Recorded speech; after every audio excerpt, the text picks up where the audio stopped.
Good morning everyone. मैं Rajneesh Sharma Konark coaching institute में आपका बहुत बहुत स्वागत करता हूं। आज मैं आपको पढ़ाने वाला हूं वाक्य भेद।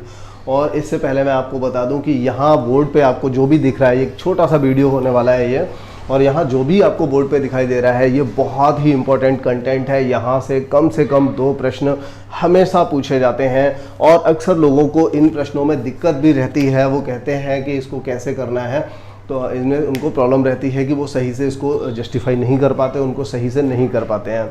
तो देखिए यहाँ पर मैं आपको जो बताऊंगा उससे पहले आपको बता दूं कि अगर आप लोग हमारे एप्लीकेशन पे नहीं जुड़े हुए हैं तो आप हमारा एप्लीकेशन पीडीएफ वगैरह लेने के लिए फ्री में पीडीएफ प्रोवाइड वहाँ पर की जाती हैं। तो एप्लीकेशन को डाउनलोड कीजिए, कोणार्क कोचिंग इंस्टीट्यूट, और आने वाले टाइम में कभी इसका नाम बदल करके कोणार्क परिवार भी हो सकता है। तो थोड़ा सा देख लीजिएगा, दोनों को ही आप चेक कर लीजिएगा। आप कब वीडियो देख रहे हैं मुझे नहीं पता, चलिए खैर। तो अभी हम यहाँ से स्टार्ट करते हैं वाक्य भेद। और वाक्य भेद को करने से पहले मैंने आपको ये तो बता ही दिया है कि कितना इम्पोर्टेंट है। और आगामी जो भर्तियाँ हैं, कोई भी ऐसी भर्ती नहीं है जिसमें आपका हिंदी सब्जेक्ट नहीं आता, और ये हिंदी का बहुत ही मेन पार्ट है यहाँ से, और बहुत सिंपल छोटा सा पार्ट है। थोड़ा सा कुछ चीज़ें आपको ध्यान रखनी पड़ती हैं, बस उनको आप ध्यान रखेंगे तो आपको ये सवाल समझ में आ जाएगा। मैं यहाँ पर कोई भी कठिन मेथड नहीं बताऊँगा, मैं बहुत ही सिंपल सा मेथड आपको बताने वाला हूँ। तो देखिए यहाँ हम स्टार्ट करते हैं अपना पहला जो यहाँ पर पॉइंट हमने लिया हुआ है, वाक्य। देखिए वाक्य क्या होता है, तो सबसे पहली बात हम वाक्य की बात करें तो वाक्य क्या होता है। वाक्य जो होता है शब्दों का जो सार्थक समूह होता है उसे हम वाक्य कहते हैं। जैसे ये देखिए लिखा हुआ है, 1 कप चाय लाओ, जो जागेगा सो पावेगा, शायद वर्षा हो। ठीक है, तो मैं बाजार गया और सब्जी लाया। तो इस तरह से क्या है, ये वाक्य जो दिया हुआ है इसमें एक सार्थक समूह है। ऐसा देखिए, अगर हम इसको लिखें 1 कप चाय लाओ को लिखें लाओ कप 1 चाय, कुछ इस तरह का बोलेंगे तो वो सुंदर नहीं लगेगा और ग्रामेटिकली वो गलत होगा। तो इसलिए हम यहाँ पर हमारी जो परिभाषा वाक्य की रहेगी वो क्या रहेगी, वाक्यों का शब्दों का जो सार्थक समूह होता है उसको हम क्या कहते हैं, वाक्य कहते हैं। तो देखिए अब इसके बाद हम पढ़ेंगे वाक्य के अंग। देखिए वाक्य के 2 अंग होते हैं, जिनमें से एक उद्देश्य होता है और एक विधेय होता है। तो यहाँ पर एक किसी भी सेंटेंस से हम समझ सकते हैं, वैसे तो सारे सेंटेंस यहाँ पर लिखे हुए हैं। देखिए हम यहाँ पर बात करेंगे तो उद्देश्य क्या होता है। उद्देश्य को हम इंग्लिश में कहते हैं सब्जेक्ट, और इसको हम इंग्लिश में कहते हैं प्रेडिकेट। ठीक है, क्या कहते हैं, प्रेडिकेट।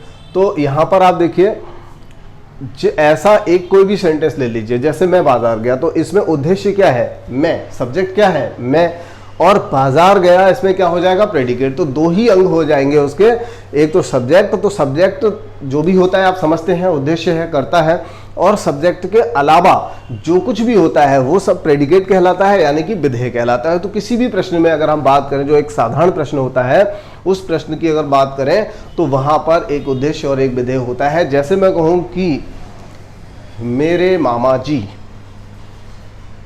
मामा जी किसी इंडस्ट्री में एक बहुत बड़े वैज्ञानिक हैं। ठीक है, तो मैंने क्या बोला, मेरे मामा जी एक इंडस्ट्री में बहुत बड़े वैज्ञानिक हैं, तो या बहुत बड़े एक इंजीनियर हैं, मैं ऐसा बोलूं। तो यहाँ पर देखिए क्या होगा, सब्जेक्ट क्या है, मैं किसके बारे में बात कर रहा हूँ, मैं बात कर रहा हूँ मेरे मामा जी। तो यहाँ पर सब्जेक्ट यानी उद्देश्य क्या हो जाएगा, मेरे मामा जी, और उनके बारे में मैंने जो कुछ भी उस सेंटेंस के अंदर बोल दिया वो सब उसमें क्या हो जाएगा, विधेय हो जाएगा। ठीक है, तो बस ये एक सिंपल सी बात थी जो आपको बतानी थी। अब देखिए वाक्य जो होते हैं वो अर्थ के आधार पर जो होते हैं 8 प्रकार के वाक्य होते हैं, और उन 8 प्रकार को हमने यहाँ पे लिया हुआ है। तो देखिए समझने की कोशिश करते हैं। सबसे पहला है विधानवाचक।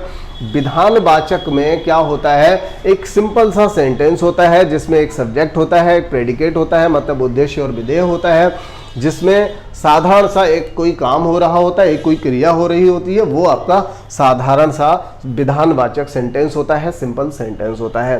तो देखिए यहाँ पर इसके बाद हम बात कर लेते हैं आज्ञावाचक की। तो आज्ञावाचक आप जानते हैं जहां पर ऑर्डर दिया जाता है।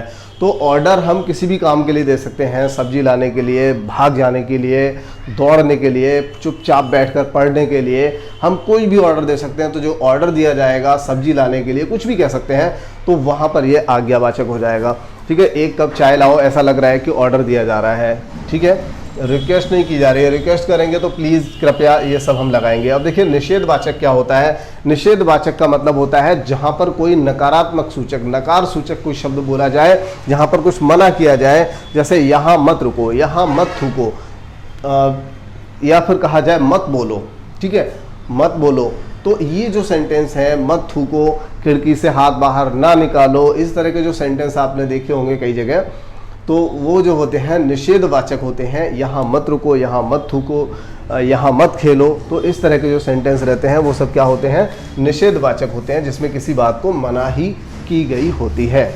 ठीक है, अगला है प्रश्नवाचक। प्रश्नवाचक में सिंपल सी बात है कि यहाँ पर कुछ ना कुछ पूछा जाता है, और भाई कैसे आए हो, यहाँ क्यों आए हो, क्या कर रहे हो, क्या खाया, ठीक है, तुम कौन हो, ठीक है। इस तरह के जो सब्जेक्ट होते हैं, इस तरह के जो सेंटेंस होते हैं वो सभी प्रश्नवाचक होते हैं, जिनमें हम कुछ ना कुछ पूछते हैं, जो कि WS टाइप के शब्द हुआ करते हैं।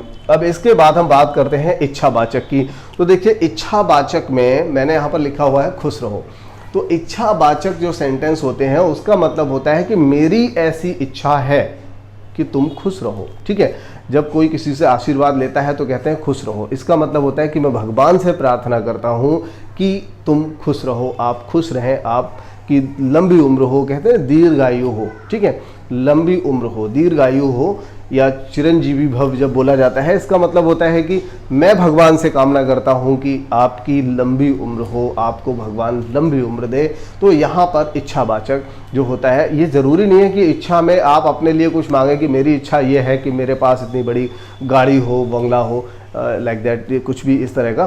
तो यहाँ पर ऐसा नहीं होता। इच्छावाचक में हम अपने लिए, किसी दूसरे के लिए कुछ भी जो हम चाहते हैं वो हमारी इच्छा होती है, और वो इच्छावाचक सेंटेंस के अंतर्गत आता है। इसके बाद देखिए संकेतवाचक में जो सो टाइप के शब्द रहेंगे, जो शो इसमें जरूर मिलेगा।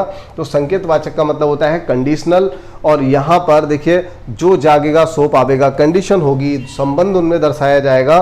तो ये देखिए यहाँ पर दिया हुआ है, शायद फोन बोल रहा है मेरा,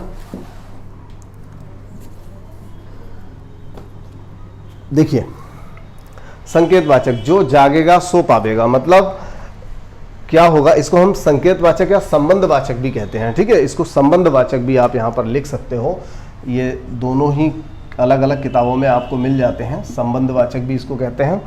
तो इसमें क्या संबंध है कि कौन पावेगा, जो जागेगा, और जो सोवेगा वो खोवेगा, ठीक है। तो आगे है आपका विस्मयवाचक। तो विस्मयवाचक में क्या होता है, यहाँ पर एक्सक्लेमेटरी वर्ड्स दे रखे होते हैं, जैसे शाबाश, वाह, अरे, ओह, ये जो शब्द होते हैं यहाँ पर दिए रहते हैं।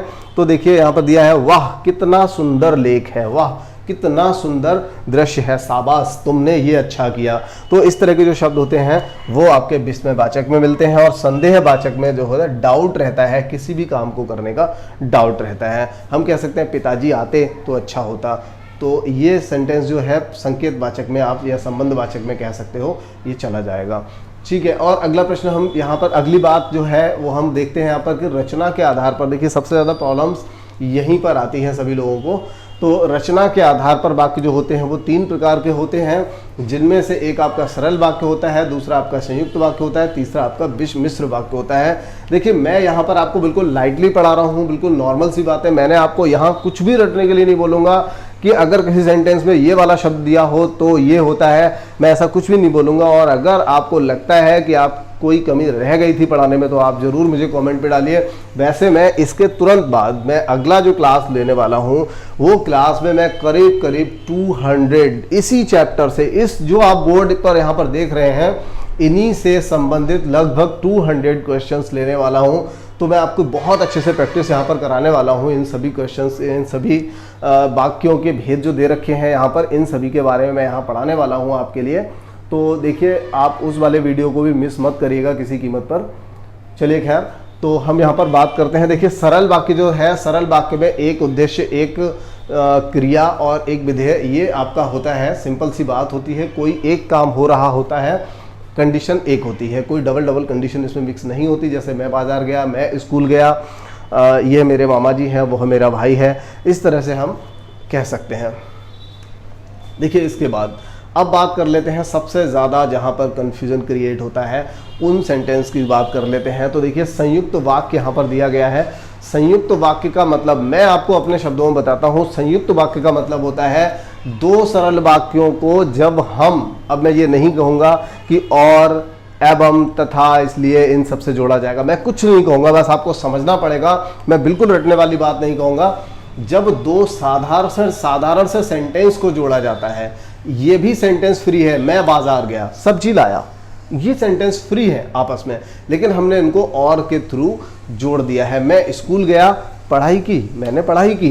तो ये जो है आपके साधारण से सेंटेंस है और उन सेंटेंसेस को हमने यहाँ पर जोड़ दिया है। तो ये देखिए, सरल वाक्यों को जब हम जोड़ देते हैं, सिंपल से वाक्य होते हैं, ये आप देख लीजिए क्या वो वास्तव में सिंपल है। मतलब उनको अगर हम अलग अलग देखें तो उनके अपने अर्थ भी नॉर्मल होते हैं। मैं बाजार गया, मैं स्कूल गया, मैंने पढ़ाई की, मैं सब्जी लाया। तो ये क्या है, एकदम साधारण से प्रश्न है, साधारण से वाक्य होते हैं और इनको अगर हम जोड़ देते हैं तो ये संयुक्त वाक्य बन जाता है। अब बात आ जाती है मिश्र वाक्य की।